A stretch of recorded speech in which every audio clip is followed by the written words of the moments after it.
देखो इतना कठिन कठिन दिया है। अब देखो the five tinais of ancient Tamil Sangam poetry. Ancient मतलब पुरानी, तमिल संगम की एक पोएट्री। पोएट्री समझ रहे हो ना, पोयम पोएट्री होता है। पोयम पोएट्री मतलब पोयम। एक बुक रहेगी जिसमें केवल पोयम पोयम ही दे रहेगी तो उसको बोला जाता पोएट्री। नहीं, देखो the five tinais of ancient Tamil Sangam poetry are five landscape. जो तमिल संगम की पोएट्री है उसमें 5 टिनइस के बारे में बताया गया है। वो क्या है? 5 टिनइस क्या है? 5 लैंडस्केप है। 5 लैंडस्केप यानी 5 जगह है। Associated with certain specific deity, वह देवी देवता से संबंधित है। वह लैंडस्केप किससे संबंधित है? देवी देवता से। लाइफ स्टाइल से संबंधित है, मूड से संबंधित है, इमोशन से संबंधित है, जैसे कि लव, लॉन्गिंग, सेपरेशन, क्वेरल, ईट्स, इन सब चीज़ों से।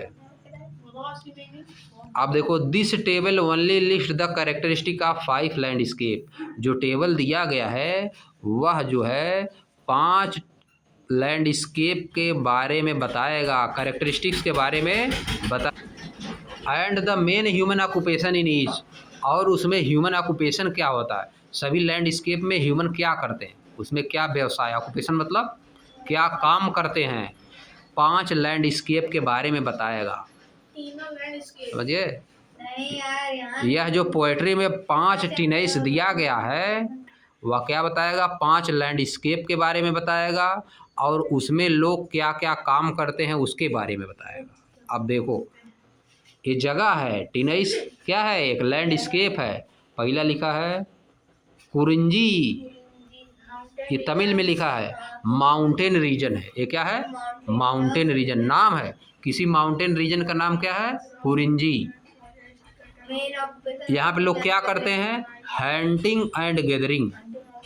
हंटिंग मतलब शिकार करते हैं, गैदरिंग मतलब गैदरिंग खाते नहीं है, इकट्ठा होते हैं, एक जगह इकट्ठा होते हैं और शिकार करते हैं। दूसरा आप देखो क्या लिखा है? मुलई,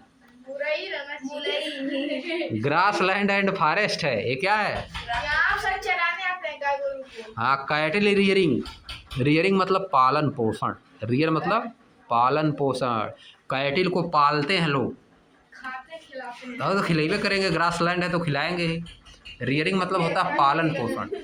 कैटिल मतलब चौपाए, जो पाला जाता है, जो जानवर पाला जाता है उसको क्या बोलते हैं? कैटिल। जैसे काऊ, बफैलो, गोट, ये सब क्या है? कैटिल। समझिए। और देखो इसमें मरुडम में क्या करते हैं? फर्टाइल एग्रीकल्चर प्लेन है। तो यहाँ पर क्या होता है? फार्मिंग। मरुडम में क्या होता है? फार्मिंग होती है। अगला नेडल, कोस्टल रीजन है, समुद्र का किनारा है। Fishing and seafaring, fishing मतलब मछली पकड़ी जाती है। सी फेयरिंग मतलब बोट से यात्रा करते हैं। फेयर मतलब होता है यात्रा। सी फेयरिंग मतलब सी में लोग फेयर। आगे देखो पलई लिखा है। एरिड मतलब सूखा हुआ है, एरिड मतलब सूखा हुआ है। डेजर्ट लाइक रीजन है, रेगिस्तान की तरह है। यहाँ क्या होता है? जर्निंग, जर्नी होती है। और क्या? फाइटिंग, लोग लड़ते हैं यहाँ पे, जर्निंग एंड फाइटिंग होती है। नेक्स्ट देखो अब क्या लिखा है? These 5 tinais constitute a different classification of land for then the one we have seen. ये जो पांचों हैं टिनइस जो है ये क्या बताते हैं? 5 क्लासिफिकेशन, लैंड फार्म का 5 क्लासिफिकेशन, 5 लैंड फार्म के बारे में बताते हैं। Then the one we have seen, landform, then the one we have seen, जो हम लोग देखे हैं उसके अतिरिक्त बता रहे हैं, उससे extra. But they reflect a keen awareness of the diverse region. लेकिन वे बताते हैं, रिफ्लेक्ट मतलब रिफ्लेक्ट करते हैं, बताते हैं, समझाते हैं, हमको अवेयरनेस देते हैं डाइवर्स रीजन का, अलग अलग तरह के रीजन का हमको अवेयरनेस देते हैं, उसके बारे में बताते हैं और उसकी कैरेक्टरिस्टिक्स के बारे में बताते हैं। एंड देयर कैरेक्टरिस्टिक्स मतलब जो रीजन होते हैं उनकी कैरेक्टरिस्टिक क्या होती है, अलग अलग रीजन की अलग अलग कैरेक्टरिस्टिक है। देखो उसमें बताया है कहीं पे लोग जर्नी कर रहे हैं, फाइटिंग कर रहे हैं, फिशिंग कर रहे हैं, सी फेयरिंग, कहीं फार्मिंग, कहीं कैटल रियरिंग, कहीं हंटिंग एंड गैदरिंग कर रहे हैं। अलग अलग रीजन का अलग अलग कैरेक्टरिस्टिक है। कैरेक्टरिस्टिक मतलब क्वालिटी, अलग अलग रीजन में अलग अलग तरह का काम हो रहा है। आगे देखो, दे आल्सो इलुस्ट्रेट, वे ये भी बताते हैं the deep connection between humanity and natural environment, natural environment और ह्यूमैनिटी के बीच में बहुत कनेक्शन होता है, डीप कनेक्शन, बहुत गहरा कनेक्शन होता है, यानी रिलेशन होता है। अब देखो नीचे लिखा है, you do not need to remember the details of the teenage, तुमको याद करने की जरूरत नहीं है, बस खाली जानना है, समझना है। जो टीनेज है उसके बारे में डिटेल सब कुछ याद नहीं करना है, बस खाली क्या करना है, जान लेना है। But the concept they reflect need to be understood, जो कॉन्सेप्ट बता रहे हैं उसको जानना है।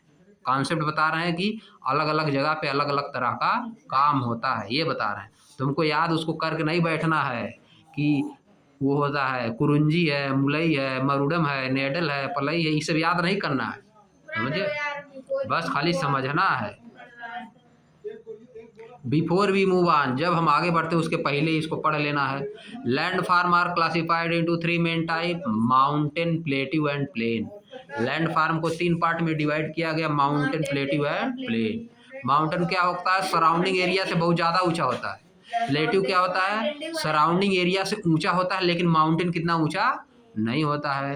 प्लेन क्या होता है, प्लेन एकदम फ्लैट होता है, प्लेन एकदम फ्लैट होता है, या तो जेंटली स्लोप होता है, जेंटल स्लोप होगा, या तो एकदम flat. They have very very different physical characteristic and environment, उनके पास अलग अलग तरह का फिजिकल कैरेक्टरिस्टिक और इन्वायरमेंट होता है। फिजिकल कैरेक्टरिस्टिक मतलब कहीं पे चट्टान होती है, कहीं पे चट्टान, कहीं पे मिट्टी, कहीं पे स्लोप, यह होता है।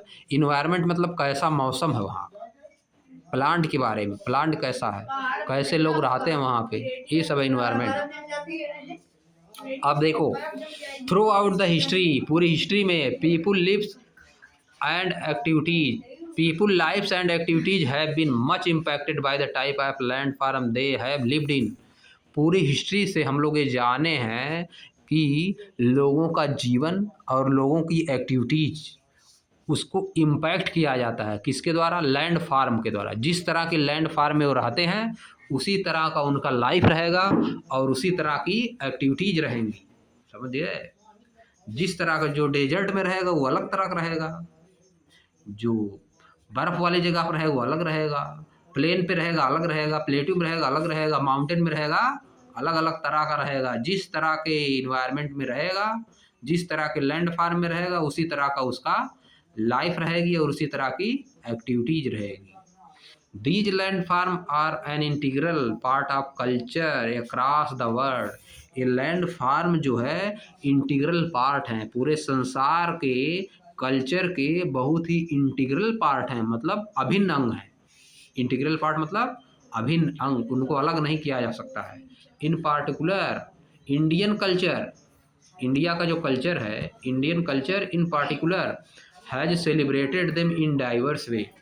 इंडिया का जो कल्चर है इन चीज़ों को, ख़ास तौर पे इंडिया का कल्चर इन चीज़ों को अलग अलग तरीके से सेलिब्रेट करता है, अलग अलग तरीके से सेलिब्रेट करता है, मनाता है।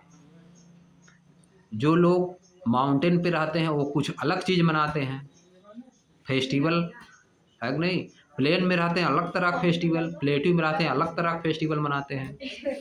आगे देखो, each landform offer different challenges as well as opportunity. प्रत्येक लैंड फार्म में अलग अलग तरह का चैलेंज होता है और अलग अलग तरह की अपॉर्चुनिटी भी होती है। अलग अलग तरह का चैलेंज भी रहेगा तो अलग अलग तरह की अपॉर्चुनिटी भी रहेगी। देख रहे थे कहीं पे गोल्ड पाया जा रहा था, कहीं पे डायमंड पाया जा रहा था, कहीं पे कोल पाया जा रहा था, है नहीं, प्लेट्यू में पाया जा रहा था ना, समझे। प्लेट्यू में क्या पाया जाता था, गोल्ड और डायमंड, कोल। छोटा नागपुर का पठार में क्या पाया जाता था, कोल, मैग्नीज, आयरन, समझिए। और डायमंड अफ्रीका वाले में क्या पाया जाता था, डायमंड और गोल्ड पाया जाता था। यही बता रहा है कि ये सब अपॉर्चुनिटी हो गई। और चैलेंज क्या हो गया, चैलेंज में जब चैलेंज भी है, जब पहाड़ में रहोगे तो चैलेंज वहाँ पर रहेगा ना, कठिनाई रहेगी, चलने में दिक्कत होगा, समझ गए। आराम से रह नहीं पाओगे, वहाँ पे अलग तरह के रोग रहेंगे, बर्फ जमेगी, समझ गए। ये चैलेंजेज हो गया ऐसा। अब हम लोग कल करेंगे क्वेश्चन एंड एक्टिविटीज कल किया जाएगा।